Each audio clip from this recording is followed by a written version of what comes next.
Hear me? I guess so. I can hear myself. Okay. Hi, welcome to the National Constitution Center. My name is Ronnie Polaneczky. I'm a columnist at the Philadelphia Daily News, and I'll be your host and moderator for tonight's event, which is called Orchestrating the Second American Revolution, and it's with writer and historian Joseph Ellis. We will talk with Mr. Ellis for about 45 minutes and then take your questions. So you can feel free to write them on the cards that Robin and some others will be passing out.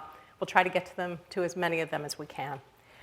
Immediately following tonight's event, there'll be a book sale and a signing, and we welcome you to stay for that as well. So it'll be a chance to meet Joe more closely one-on-one. If you're on Twitter, I invite you to follow us on our Twitter. I think that's a bad word.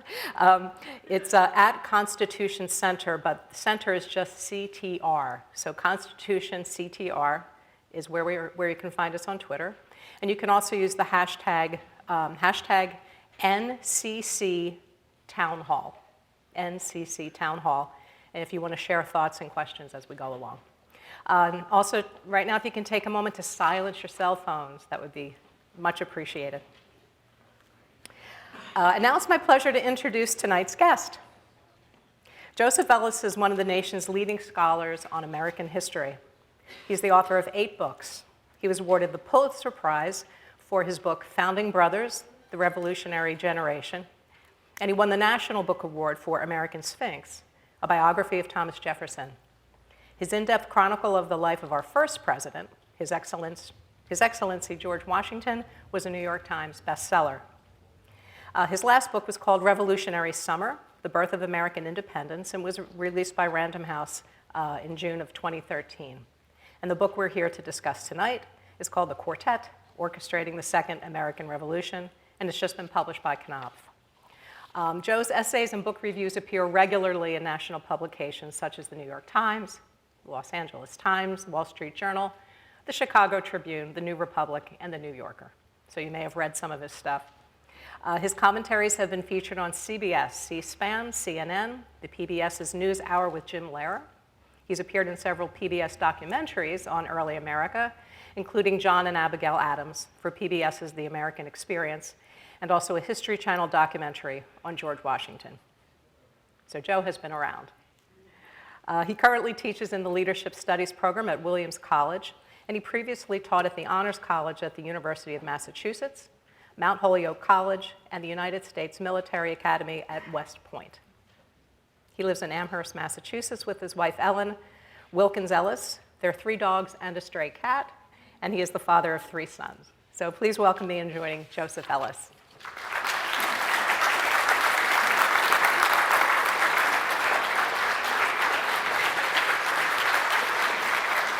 Thank you. Good introduction. And Joe said that he tells his students who are 18 to call him Professor Ellis, but I can call him Joe. And I said, do you mean I don't look 18? And he did not answer that. So that's okay. Are there any former students of mine out there? Oh, good, we're safe. Okay, so the book, Orchestrating the Second American Revolution. I didn't know that there was a second one. Joe said he's sort of, well, I think that you coined the term. You said it had been referenced before, but you coined it. So he will tell us a little bit about what that means.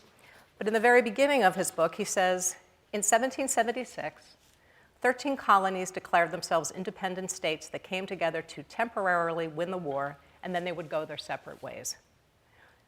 So, Joe, what followed was what? We just were winging it? Because they clearly did not go their separate ways. So Yeah, they what did. happened? Yeah, they did. Okay. Well, the first clause in the first sentence of the most famous speech in American history is historically incorrect. 77 years ago, our fathers brought forth on this continent a new nation. No, they didn't. They brought forth a confederation of sovereign states provisionally united to win the war and then go their separate ways, which is exactly what they did. Mm-hmm. If you remember, your course at Temple must have told you this, that when we declared independence officially on July 2nd in a place not far from here, Sure. it was a resolution from the Virginia delegation written by Richard Henry Lee that said, these colonies are and have every right to be independent states. We didn't rebel as a nation. We rebelled as a series of sovereign states. Why is it that Lincoln doesn't want to acknowledge that? There are very good constitutional reasons he doesn't want to acknowledge that, and I'm glad he didn't acknowledge it. Therefore, he changes history, revises history. But if you acknowledge that the states precede the Union, Right. the Confederacy has a legitimate right to secede. See? He was good. Ah, yeah. You want him on your side. So I'm not berating Lincoln, but I'm saying he's rewriting Revolutionary War history. Anyway, they go their separate ways, and when you get into the 1780s, which for most people is a dead zone, right? Somehow we have the revolution, the Declaration is signed over here, and then abracadabra, we have the Constitution. That's also over here. Same room. Natural. Right. It's not natural. That everything that happens in the 1780s makes what happens in 1787 very unusual and a kind of rescue of the American Revolution. Right, and I think you call them saviors. Brilliant Yeah, saviors, I think is what you call them. There's this one group of historians in the first half of the 20th century following Charles Beard called progressive historians. Some of you historians know what I'm talking about. They basically argued that the Constitution was a hostile takeover of the American Revolution.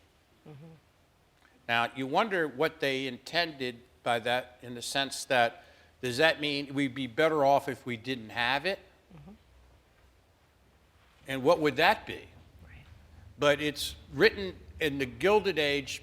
They try to impose the values of the Gilded Age on the late 18th century. And so they turn them into robber barons and stuff, which is sort of wrong. The one thing they got right is, in my view, it's a top-down thing. What produces the Constitution isn't a popular movement in response to popular opinion. The Constitution is unpopular. If everybody got to vote, they would have voted it down. Right. It was not a popular thing. Most people weren't opposed to it. They didn't favor it. They didn't oppose it. They didn't care. Well, They were living out their lives on their own farms. The average person was born, raised, died within a 28-mile radius. You know, I was going to say, your book, you make that really clear, that people's lives were unfolding in a really tight little circle. The last thing they wanted was to answer once more to someone so far removed Right. from what their daily lives were like. And so if you could tell us a little bit just about how that was part of the resistance to this, was that they were so fearful that if they joined together, they would have, you know, well, not a president at the time, but they would have another leader far away, the same way that Britain had been far away. If we really want to be provocative here, Okay. do you want to be provocative? Sure. If you want to know where the Tea Party comes from, this is where it really comes from, okay? It doesn't come from the Tea Party, even though I understand why, in the same way Lincoln wants to revise history, they want to revise history. Think about this. See, the people that in Boston in 1773 opposed to throwing the tea overboard are protesting to fight the fact that they are being taxed without representation in Parliament. But they don't have any representatives in Parliament. The anti-federalists who oppose the Constitution are saying, we object to being taxed even though we have representatives. Because suppose, here's what Patrick Henry said. Suppose Virginia sends 2 senators to the new government and 6 people in the House, and all 8 of these people vote against a tax, but the tax passes. we are being taxed without our consent. They think locally, and any form of government action that is centralized and far away is alien. It's a view of government that is semi-paranoid. Right. And the revolutionaries have a semi-paranoid attitude towards Britain. So did this all predate this idea of a greater good? Is that what? Where do you get a greater good from? What do you mean? I mean, that comes with the Easter bunny, you know? but I mean, I feel like, you know, obviously we've progressed so much now that we talk about, you know, the greater good and, you know. We have progressed? Really? Okay. A plutocracy? A government in gridlock? Right. Unbounded money for campaigns? Right. This is progress? I'll take I mean, it back. like, I will, you know, like, when I, you know, really. Like, every time I hear somebody, and they're all Republicans recently because they're all the ones declaring for presidency now, say, this is the reason why I am the most capable person to be president. Well, first of all, nobody in the world is capable of being president of the United States, okay? It's impossible. Secondly, anybody that wants to do it has got to be slightly nuts, okay? Really. Yeah. I mean, mentally worrisome, Right. okay? And then anybody who actually says, I want to do this, is by definition unqualified.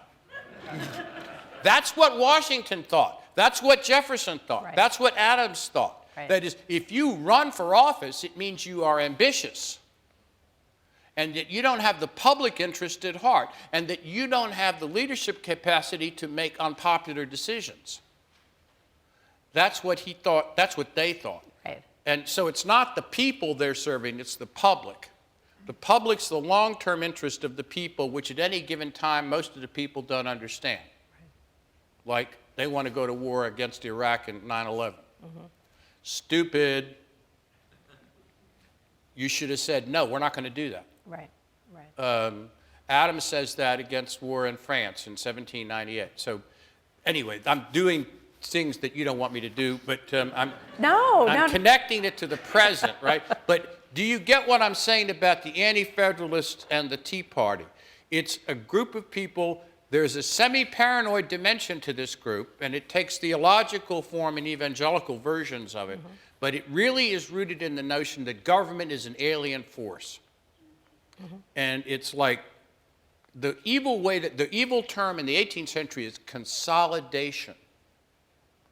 Anybody that talks about consolidation, that's like, you know, they're going to devour you, eat you alive. Right. And once you get a government that's consolidated, it's never-ending in its avaricious appetites, and it devours you, and you can't stop it. And once it goes like that, and so they think that way. Right. And that way of thinking is hallowed in the revolution. What makes it tricky when you get to the Constitution is, but wait a minute, you just elected these representatives. Right. And they end up saying, I don't care, they're not my representatives. Right. So it's like and Massachusetts, you know, like Virginia thinks Massachusetts is a foreign country. It is a foreign country for them. And Americans don't think of themselves as Americans. Right. They don't think of themselves as Americans until after the War of 1812. The Constitution creates a roof without walls. Okay. It creates a framework for a national government before we are a nation.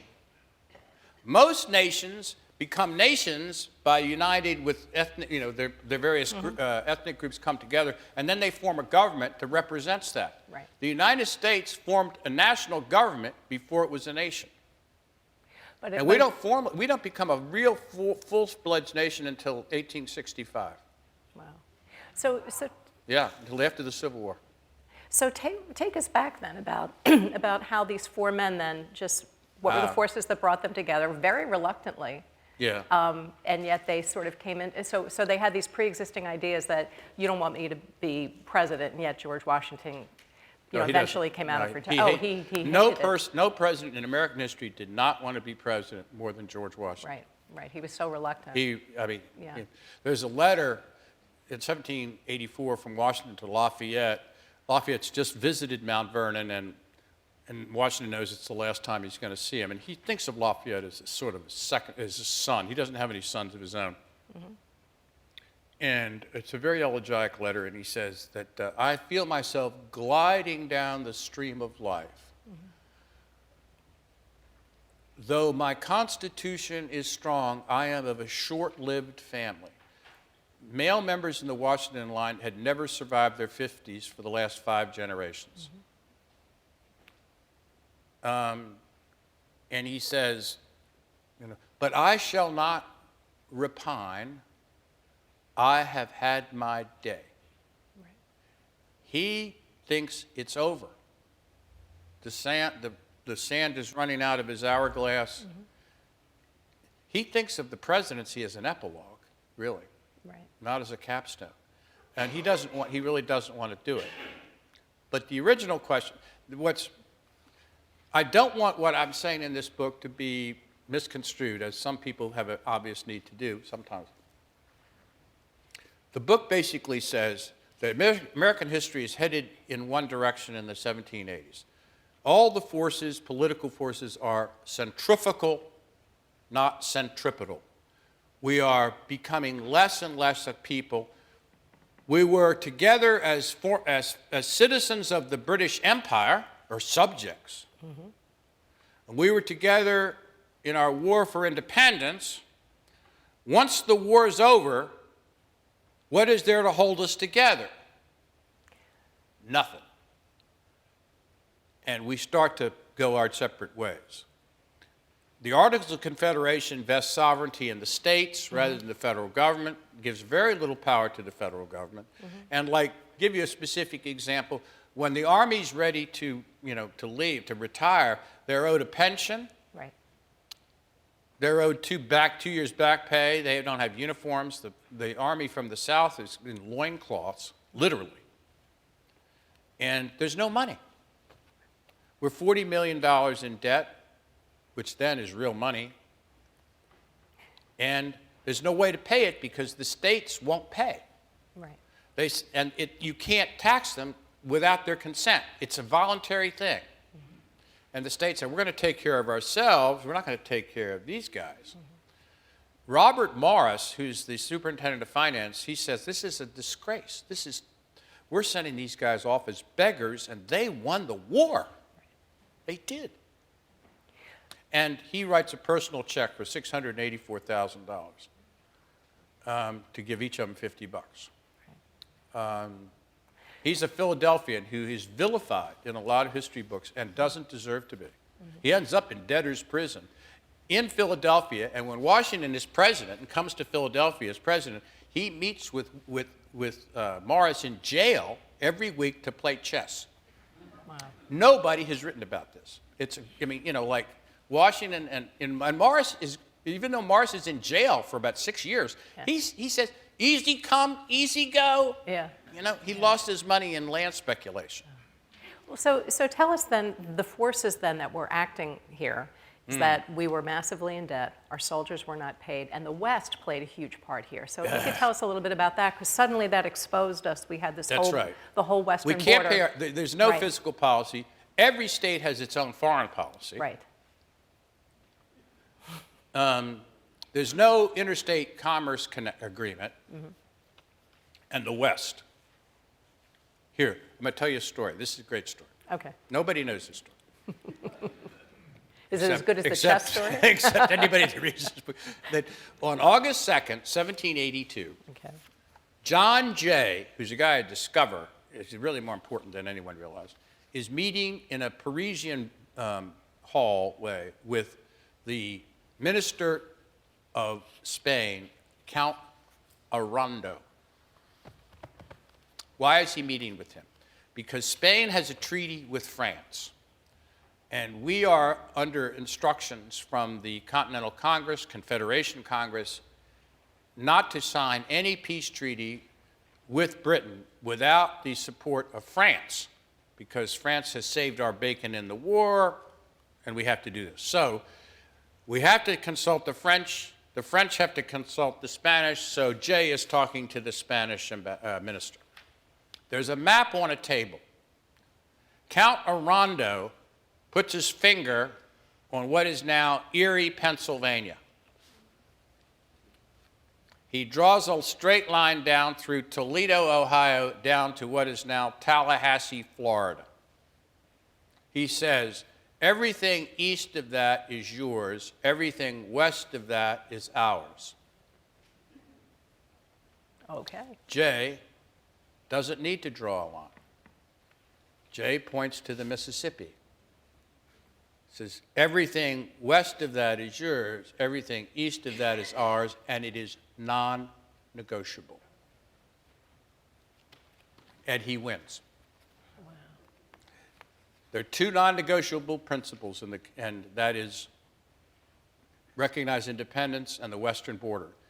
He goes back to the quarters where Franklin is waiting with the gout, and he says, we have to break our instructions. We are under instructions to do nothing without the French. If we do that, we have to go along with the Spanish. If we do that, we lose the empire. He throws his clay pipe into the fireplace. He says, thus do I break the resolutions. John Adams comes down from Netherlands. He says, great, I always wanted to break our resolutions anyway. And he says, completely agree. Yeah. And remember, they don't have cell phones then, so they can't call back to anybody and say, by the way, do we have your permission to do this? They just do it. And we get the Transmontane West. Wow. Okay? Now, think about this. When we're getting ready to go to war against Great Britain, who is talking about this being a war for an empire? Nobody. It's a war for constitutional rights. It's a war for our own freedom. It becomes a war for the central portion of the United States. In some ways, it becomes a continuation of the French and Indian War. Oh, interesting. Okay? It's like the French lose and the British win. Now the British lose and the Americans win. And now the Native Americans, what's going to happen to them? Right. They're the fourth element in this, in this thing. But that, here, this is the real question you asked. Once you add that, you've got to have a powerful government to manage it. Right. You can't have every state saying, okay, this is what I'm going to do. Georgia says its border is the Mississippi, okay, in its original charter. Therefore, all Indian treaties signed with the Creeks and the Cherokee are null and void. Are null and void. Yeah. And they can just send all these people in, okay? North Carolina does it with the Cherokee too. And therefore, the existence of what they call the domain creates enormous pressure in the minds of these people that I'm talking about to try to change this government so that it's capable of managing this incredible asset. Because they can see where it's going to go. Yeah, Washington, we're going to be as more vulnerable than anybody as we ever else, were. Washington understands that because he's a Westerner. I mean, and he had property that bordered onto the west. He has 37,000 acres out there, baby. Right, he's got skin in the game. He owns acreage which will, when he dies, be worth $530,000. Right. His motives are not entirely pure. Right. By the way, this is perfect because my whole point about the founders is they're flawed creatures. Right. They're great, but they're flawed. And if you expect them to end up being superheroes and behaving like demigods, grow up. We stopped believing, as I said, in the Easter Bunny a long time ago. And but his motives are mixed. But the dominant motive is his legacy. Right. His legacy is he thinks if we don't come together and create a federal government capable of governing, we're going to split up into a series of confederations and be the victims of predatory European powers. We're going to be like American version of the EU. That's what's going to happen. Sure. Okay? And that's where it's headed. Okay? Right. He's not making this up. That's where it's headed. Now, at the worst, he says anarchy. But it's not going to be anarchy, but you could get civil war between the various, regional confederations, and then the French will come in there and try to get stuff. But now what I want to be understood, I'm not saying these four guys, Washington, Madison, Jay, and Hamilton, did everything, okay? But they're the leaders. They together collaborate to assess the dysfunctions within the articles and agree on that. They're the ones that instigate the move for the calling of a convention. They set the agenda for the convention, by the way, which is illegal. That is to say, the Confederation Congress mandated them to explore revising the government under the Articles. They're not going to revise it. They're going to replace it. So That's illegal. They can't do that, but that's what they're going to do. So basically, this thing that we call a democracy was not democratic in its foundings at Now, all. most of the great democracies are set up by elites. Yeah. And get used to that. That's actually the way it actually happens most of the time. Sure. But that's why a lot of American historians, they don't like this because they want to see it bubbling up from below. Well, it's a It beautiful doesn't myth. bubble up from below. No. In fact, the word democracy remains an epithet at this time. Right. Democracy is like mobs. It's like demagogues. Right. So they thought it was just we're people running in still the 50 street. years away from the notion that the common man is wonderful. Right. Tocqueville doesn't come until 1830. Right. This is still an elite. It's a natural elite. I mean, like Hamilton. Think about Hamilton. Hamilton is a bastard.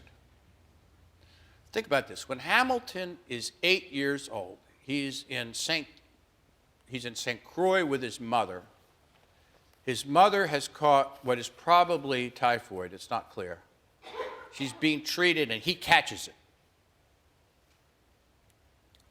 They're lying in bed together. They're being bled. They're being purged. They're lying in their own urine, their own excrement. She dies. He's lying next to her. At that moment, who in his right mind would ever say that 8-year-old kid is going to be one of the leading figures of American history? Right. He is a prodigy. Yeah. He is the prodigy who comes to them, and everybody keeps discovering him. We should all see the play, right? And that's one kind of coming to Broadway. I don't like rap music, but I want to see the play. But I'm saying Hamilton is an example of what's possible in America that's impossible anywhere else. Sure. I mean, and he marries the daughter of one of the richest guys in New York. Right. And no, in Britain, that would have never been possible to do. Right. So anyway, I'll shut up. No, that's okay. I don't know where this leads, but it... So, well, it actually leads to this, to a question I had. You were talking in your book, you say that you describe the late 18th century American as lacking access to our modern values today. And that, so this idea that when we look back, it was pre-Darwin, pre-Freud, pre-Einstein, Keyes, pre-MLK Jr. So we really can't look back without going back there. And so we can't, you can just sort of see that some of the stuff that looks so impossible and kind of ridiculous to us right now, it took time for that to happen. Yeah. You know? But what happens, you see, if you go on the road, like sometimes I do, and I give talks, and then what happens is people say things like, what would Washington do about Iraq? Right. And so I say, he wouldn't know where Iraq was, okay? And he's from a different place in a different time. And he, actually what he would say is, I don't understand, how did we get to be the British? Because we're the invader. Right. And tell me how that happened. But trying to do that is like trying to plant cut flowers. Right. Yeah. It is, however, but the consequence of that is not, there's no real reason to study and read history because it's so far back that it's irrelevant. No. And the level of illiteracy in the American public now, historical illiteracy, is profound. I do remember Kennedy in the the Cuban Missile Crisis, who was not historically illiterate, and everybody's wondering what they're going to do and whether they're going to launch an assault. And he says, I don't want anybody to write a book about this called The Missiles of October, referring to the Guns of August book that were the coming of World War I. He understood how you can stumble into a war. But you can't ask Washington to come into the present. You can go back to the past, however, which is what I'm trying to get you to do, and come to terms with the mentality they have, and then internalize that and say, okay, and bring it forward with you and ask your own questions. Right. Washington can't come with you. He's dead. He's not going to talk to you anymore. Right. And by the way, when he died, he didn't think he was going anywhere but into the ground. Yeah. He said, I'm going to the dark mansion of my fathers. Right. He actually said, don't bury me for 3 days because I don't believe Jesus was really dead when they buried him. And he wasn't really a Christian in the traditional, he didn't believe Jesus was the Son of God. I said that to a bunch of Mormons once and they never had a heart attack, you know, like. But it's true. They said, we Mormons are Christians, and I said, most Christians aren't Mormons. Yeah. And anyway, I think that if we can understand how this happened, it gives us a perspective on the origins of our republic that are useful. And I think there is a rhetoric of democracy now, but we don't have a democracy. We have a plutocracy. Right. Nobody could say like now, like what Hamilton said. Hamilton said, the people, sir, the people is a great beast. But do you think the rhetoric sort of pulls us forward, even if it's, I mean, it's an ideal. We're not in it. I'm not sure when we ever were or whether we will be, but the idea of a democracy still pulls us forward? And backward. Okay. Yeah. Like, I mean,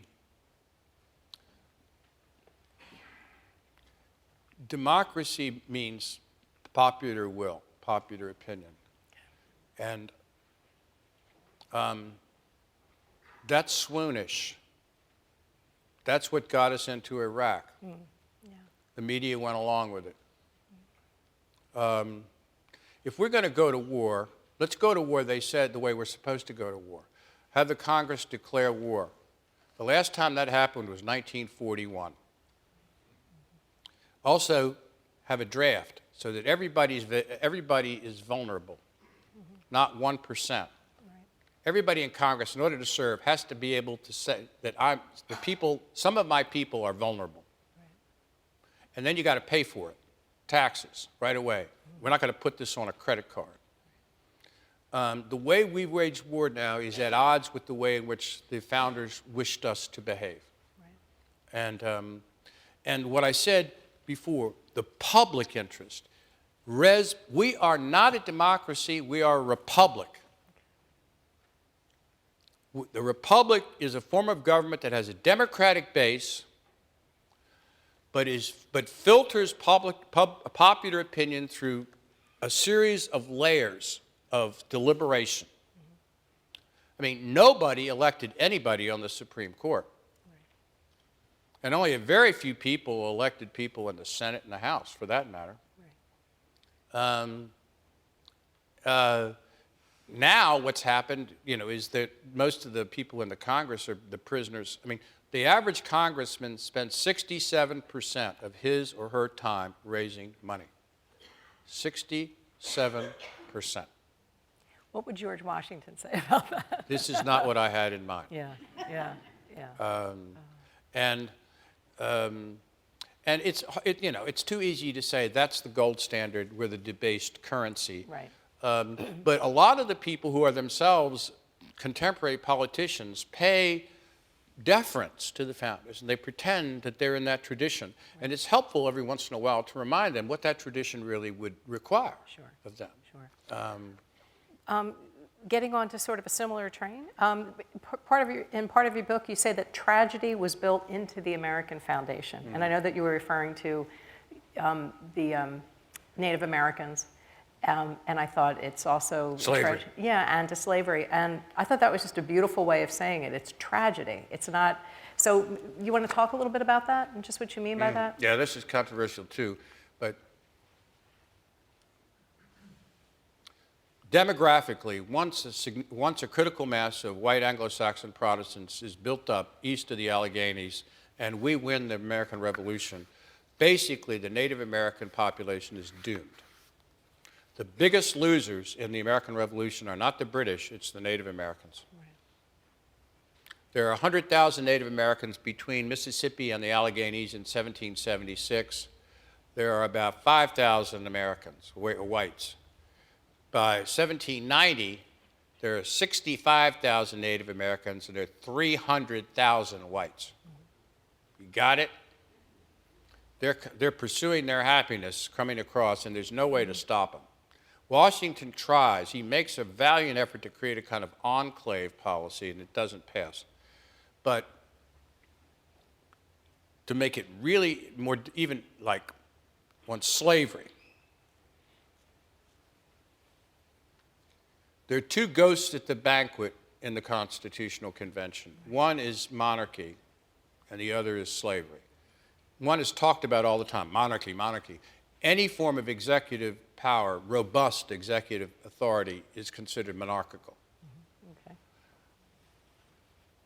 Slavery can't be mentioned. They don't use the term. Lincoln makes a big point of this later on. They never mention slavery because they know later on that's going to come back to haunt them. That species of property. Mm-hmm. Modern day abolitionists and neo-abolitionists, the abolitionists in the 19th century, basically call the Constitution a covenant with death. Right.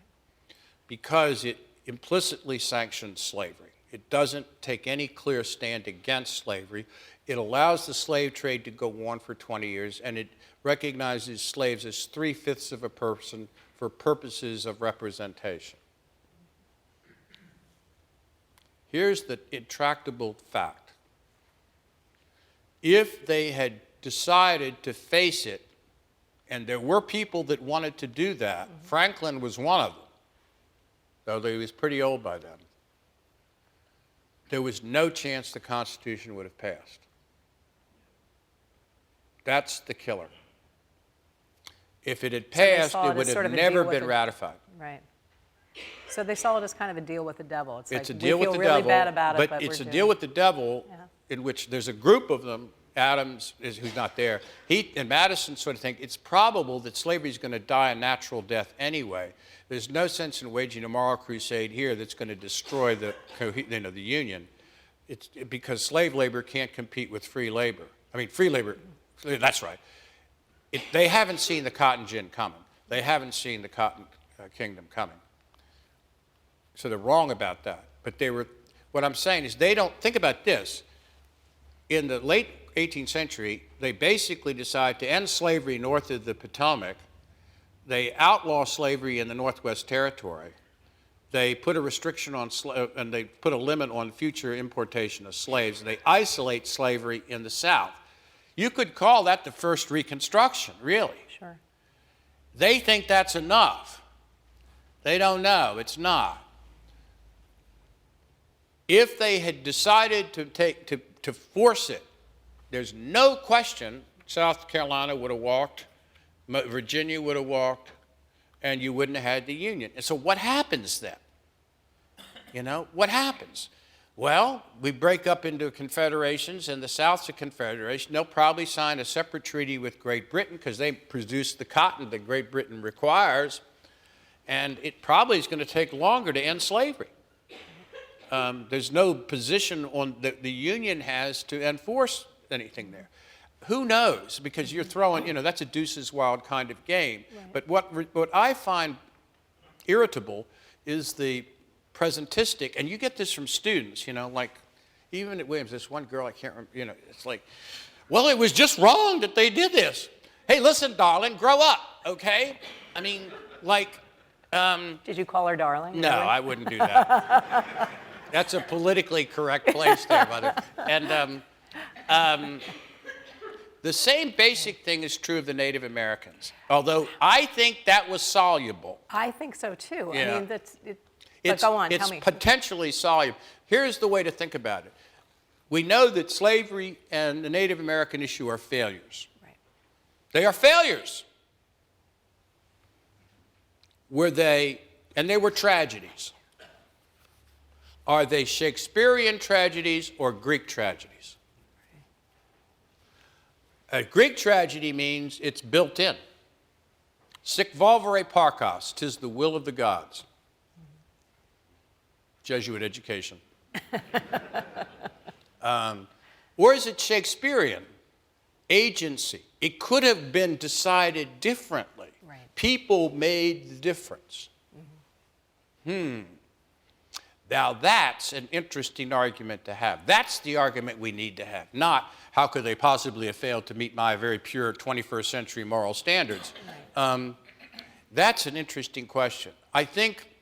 How might they have solved things with the Native Americans? Washington tried to do it. He signed a Treaty of New York in 1790 with the Creeks that was designed to be a model treaty. Okay. This is not in this book, but you can get it somewhere else in another book. American Creation, it's called. But like, the goal is to say, we're going to sign treaties with the major tribes and create enclaves. In those enclaves, you get to keep your land, and you get to decide the size of the enclave they give the Creeks. Get this, is western Georgia, all of Alabama, southern Tennessee, and half of Mississippi. And we're going to tell you that white settlers cannot settle there. Right. And we will protect you with the use of the American army. All you got to do is live there, and then over time, like 100 years, if you want to enter the Union, you can enter the Union. They can imagine Native Americans as American citizens. They cannot imagine African Americans, American citizens. Right. They cannot imagine that. But the problem with this treaty, with the treaty, they signed this treaty. Right, but there's this guy named Alexander McGillivray that's the Greek chief. He's a great guy. He reads Greek and Latin and speaks English, and he's an interesting character. Right. Probably he's called the Talleyrand of the southern frontier, but they can't enforce it. Because Georgia just sends all these people across the Greek borders, the Creek borders, and nobody can stop them. And Gillivray says, we'll stop them. I got 5,000 braves, but they've got 50,000 people. Right.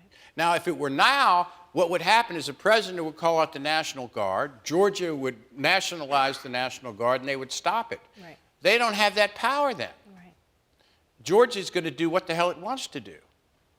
And the other point that you make in the book, too, is that just once they were exposed to some of the sicknesses and diseases that the white man brought, that they began to die anyway of smallpox and things. And so they thought eventually this tribe of savages, they're just going to die on their own. This anyway. One theory, this was before Washington it said we have this theory. The first theory is the conquest theory, that they say we're just going to, we don't have to consult you. It is the Ohio tribes or the southern tribes.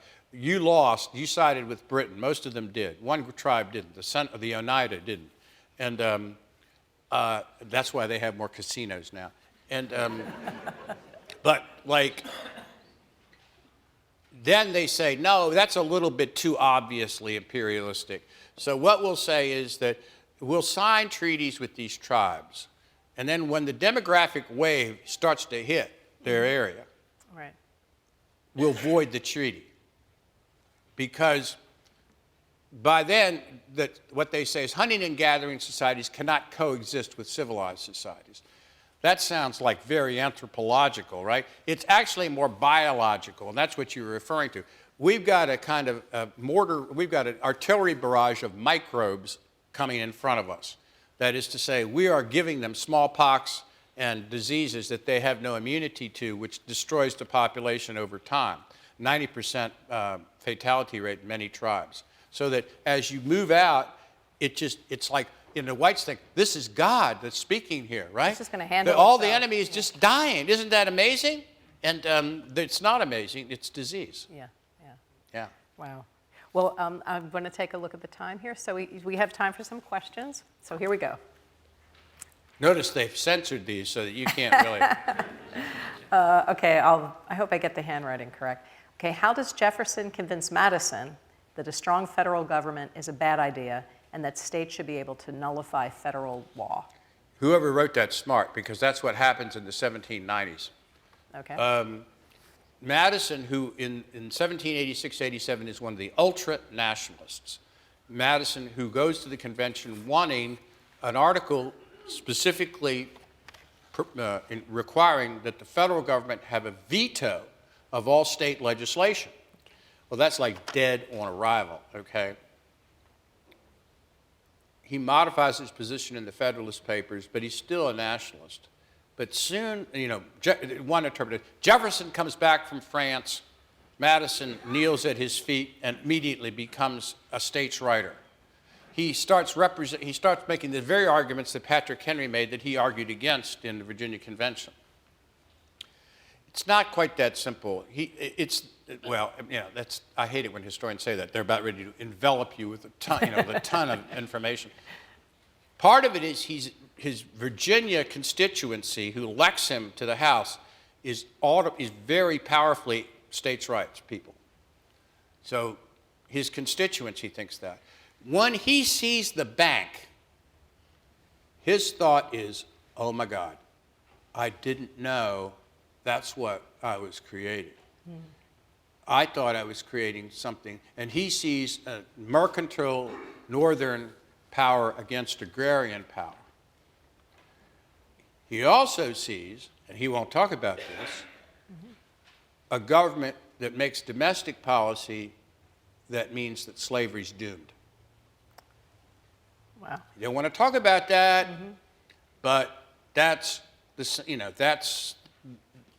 part of it. So he's going to switch, and the position he takes with regard to the Constitution in the Virginia Resolves is Calhoun's position in the 1830s and 40s. Okay, it's the Confederacy's position in 1860.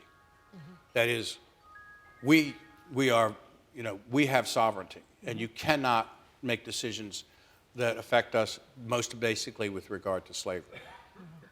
And it's one of the most dramatic 180-degree reversals in American political history. And people who are sort of biographers of Madison, spent 50 years writing about Madison, they deny it.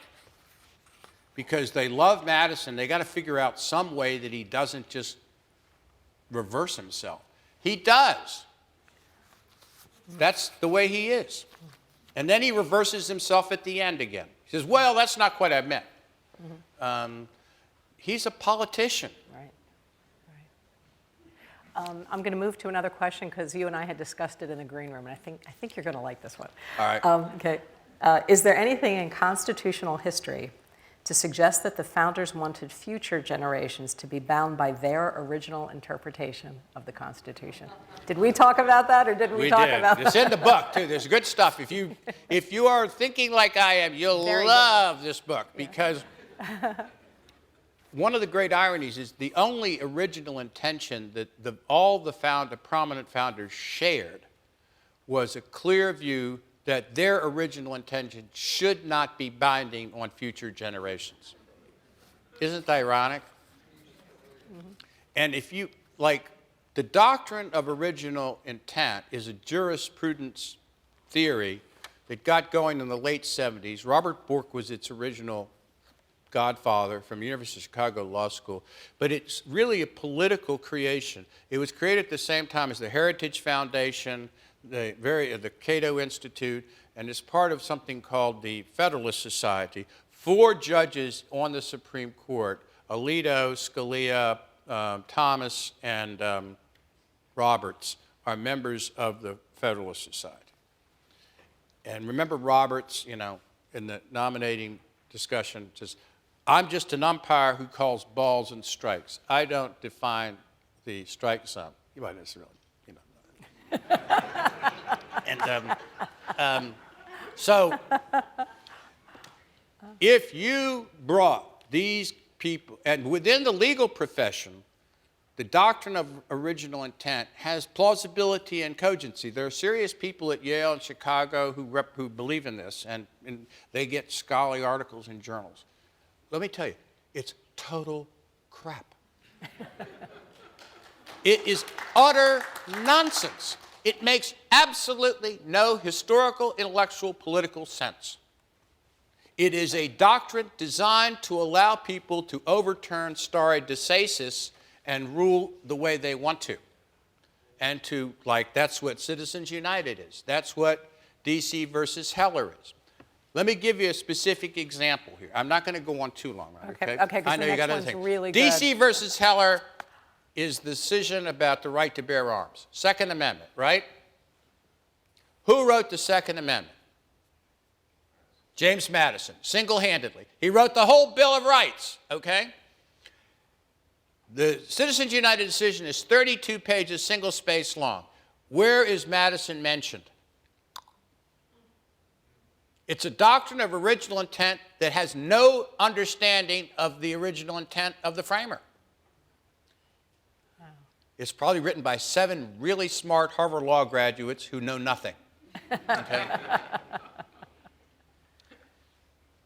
How did he write the Second Amendment? You get this in this book. It's wonderful. Madison sits down to write the 10 amendments. Okay. It turns out to be 10. He writes 12. What has he got in front of him? He has 132 recommended amendments that have been proposed by the state ratifying conventions. They adopt the Constitution not conditionally, because they can't do that. They're not allowed to. They have to go up or down, but they recommend these amendments, okay? And so Madison doesn't really believe in the Bill of Rights as a Magna Carta. He doesn't. But he wants to make a political act of conciliation with the people who are hesitant about the Constitution to bring them into the camp. So he's going to respond. Now, there's certain of these amendments he's not going to respond to. Like, he just drops them. Like, when the federal government requests taxes, it's voluntary for the state to say yes. We're not going to go down that road again. But how many of the recommendations have to do with the worry about the right to bear arms? How many of them have to do with the fear of a standing army? 6 amendments. Mm-hmm. It is in response to those 6 amendments that he drafts the Second Amendment. It is an amendment designed to assure that national defense will be under the control of state militia rather than a professional national army. The right to bear arms is derivative of the right to serve in the militia. It is not a natural right in and of itself. Got that? That's at odds with everybody, what Scalia said in the opinion. It's at odds with what most people in the National Rifle Association believe. And I know they believe it. For them, it's theological. I'm just telling you, that's not the original intent of the framers. In other words, and that's like, this isn't like debatable, okay? Right. This is not like some weird, you can argue your thing and I can argue my thing. This is crystal clear. Scalia's argument is total crap. It is unbelievable crap. I mean, it's not, let's not be polite, you know? I mean, it's like, you know, and now the other sad thing is, okay, I know, the Supreme Court has always been a political body. We want to believe it's like, you know, divine inspiration strikes them when they're appointed to the judge. That's never been true. But it's really political on the right now. And they're using this doctrine as a tool, as a weapon, to undermine stare decisis. They want to go after Roe v. Wade. They won't go after Brown versus Board of Education, but they will go after Social Security, I think. That's what they want to do. If they win the presidency and they get the next 2 seats, they can do that. Okay, I think we have time for at least one more question. I'm going on, I know. No, that's okay. You're really entertaining. I'm going to remember this. How much? I wish I'd known that when my kid was little, you know. How late can I stay up? That's how I did it. That's how I came up with that, yeah. Okay, so here we go. Why celebrate these 4 if they were the plutocrats of their time and acted without the consent of the governed? You bemoaned corporate money influencing elections and lobbying Congress. Is that better or worse than unilateral diplomatic action? I know what the latter part means. These people weren't plutocrats. Okay. There was actually more money on the anti-federalist side than the federalist side. Okay. Got that? The notion that the loyalists were more wealthy than the people that stayed is also wrong. Okay.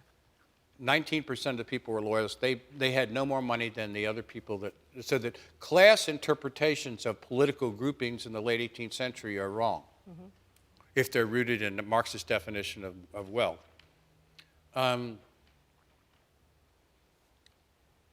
I think that all 4 people I'm talking about would regard the current plutocratic character of the American government as reprehensible and very much, what they'd say is, look, we created a system.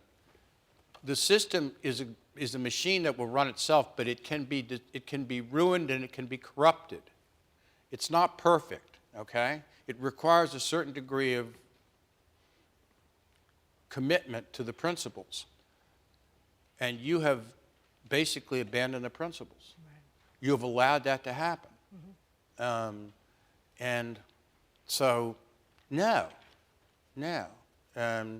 The 4 people I'm talking about here, and the people that support the Constitution, don't constitute a political elite in any economic sense of the term. Okay. They are an elite in the sense that they want decisions to be made by the most intelligent people possible.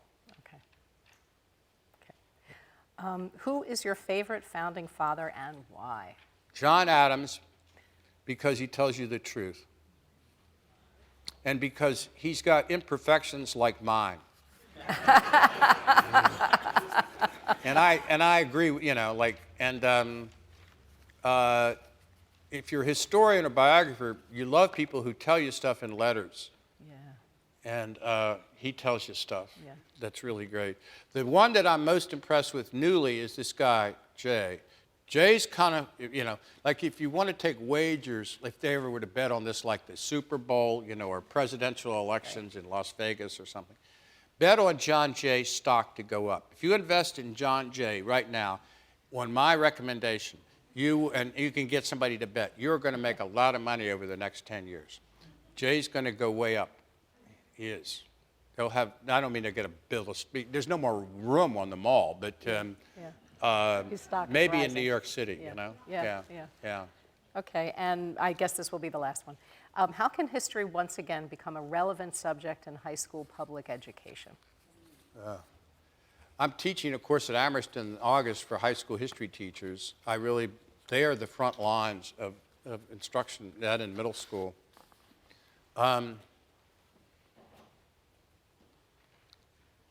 Remove history from social studies. Oh, okay, explain. Social studies has replaced history as the subject that, you know, okay, geography, political science, sociology, history, they're all part of social studies. That's bullshit, okay? And like, history is history. It's a study of the past. There are people who teach American history who are really dedicated and wonderful people. And whatever we can do to support those teachers, that teachers make an enormous difference. If you have the right teacher, it changes everything. Mm-hmm. Everything we can do to support them, and I'm committed to that in my own way. There's no larger answer the American public school system is screwed up badly.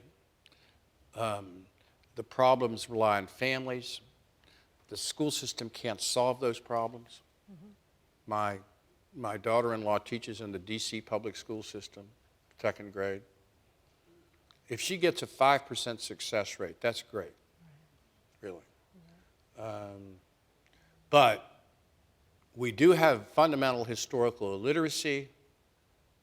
I think that's almost as bad and maybe worse than technological and math illiteracy. Everybody talks about math illiteracy. I don't think my profession is doing enough about it. I think the historians with PhDs are talking to each other. Right. They're not talking to audiences like this. And they're writing to each other in a language that's jargonesque and at times absolutely loony. So we're at fault too. Yeah. But come to things like this, carry the news back to your neighborhoods, and make your kids read. That's it. If they read books, we'll all be okay. Well, I would say if they had someone as entertaining as you, that might be much better. Thank you.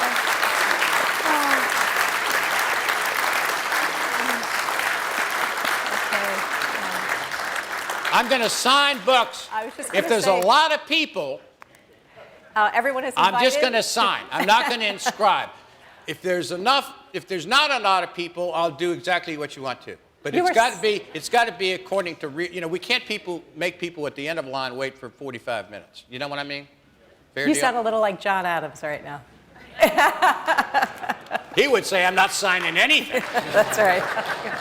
Thank you for coming. Thank you. Thank you. All right.